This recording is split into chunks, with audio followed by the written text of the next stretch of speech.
ठीक करने में मदद करेंगे, हर महिला और बच्चे के आंसू पहुँचेंगे। हम वहाँ पर कभी भी लोगों के लिए अशांति नहीं फैलने देंगे, प्यार और शांति वापस लाएंगे। मणिपुर में भारत के विचार का पुनर्निर्माण करेंगे। किस तरीके से देखते हैं इस चीज़ को? नहीं, राहुल जी ने सही कहा, क्योंकि मोदी जी चाहते हैं कि जैसे गुजरात में पोलराइजेशन हो गया हिंदू मुस्लिम का, वहाँ भी परमानेंटली क्रिश्चियन और हिंदू के बीच में झगड़ा हो जाए।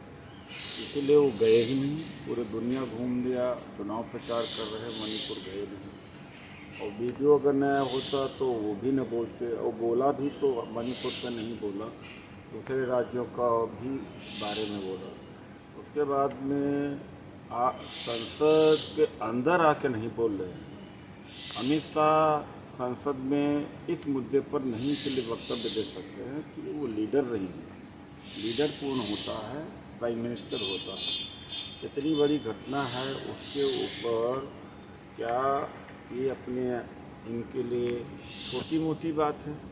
चिड़िया मर गई है, या तो पशु का मामला है कि ये तो छोटा मामला है, मुझे नहीं बोलना चाहिए। तो संसद के अंदर क्यों नहीं बोलते आकर के मोदी जी? तो राहुल जी ने सही कहा कि हम जो दिलों में दीवारें वहाँ पैदा हो गई हैं उसका पुनर्निर्माण करेंगे। राहुल जी गए थे और ऐसे वक्त पर गए थे जो भारी तनाव था, और राहुल जी ही कह सकते हैं। और जब तक उन लोगों के बीच में नफरत दोनों वर्गों के अंदर है, तब तक बड़ा मुश्किल है शांति स्थापित करना। और मोदी जी चाहते ही नहीं कि शांति हो। मोदी जी हमेशा सफलता प्राप्त किया है अशांति फैला करके, झगड़ा पैदा करके, एक जाति को दूसरे जाति के खिलाफ खड़ा करके, एक धर्म को दूसरे धर्म के खिलाफ खड़ा करके, ये उनका स्टाइल रहा है और ये स्टाइल है उनका। इसलिए 2024 में अगर चलता नहीं किया गया तो भारत को तोड़ देंगे मोदी जी। सर, भारतीय गठबंधन की पार्टियां भाजपा के खिलाफ अविश्वास प्रस्ताव पत्र लाने की तैयारी में है। किस तरीके से देख रहे हैं इसको कदम को? करना चाहिए, जितना कयावत हो सकती है, जितना विपक्ष की ताकत है उसको लगाना चाहिए, क्योंकि देश का संविधान बचाना है, जनतंत्र बचाना है। अगर ताकतें नहीं लगाते हैं, चाहे बेरोजगारी का मुद्दा हो, महंगाई का मुद्दा हो और किसानों की समस्याएं हों, तो विपक्ष फिर अपनी भूमिका अदा करने में फिर असफल माना जाएगा। सर, अविश्वास प्रस्ताव पत्र को लेकर संसदीय कार्य मंत्री प्रहलाद जोशी का भी बयान आया है कि पहले कार्यकाल के दौरान भी अविश्वास प्रस्ताव पत्र लाया गया था, लेकिन जनता ने उन्हें सबक दिया। सीटें भाजपा की 282 से बढ़कर 303 हो गई और अब की बार दोबारा से जनता सबक देगी, 350 से ज़्यादा सीटें आएंगी। चलिए, वो कहते हैं। अभी तो NDTV का सर्वे रहा है और जिसमें मोदी जी के खिलाफ 83% और जो अभी विपक्षी मोर्चा बना है अर्थात 83% पर है। वो भूल जाएं 2019 का, ये 2024 है। 2024 में इनका जो है घमंड टूट जाएगा। वो स्थिति नहीं रही। पहले विपक्ष इकट्ठा नहीं था, अब ये घबराए हुए हैं। इनकी मनस्थिति खराब हो गई है और अनाप शनाप बोल रहे हैं।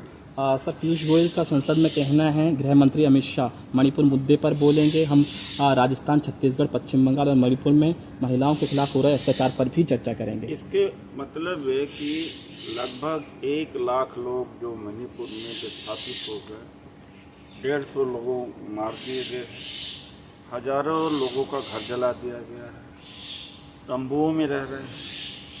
बलात्कार के मामले तो जानते हैं।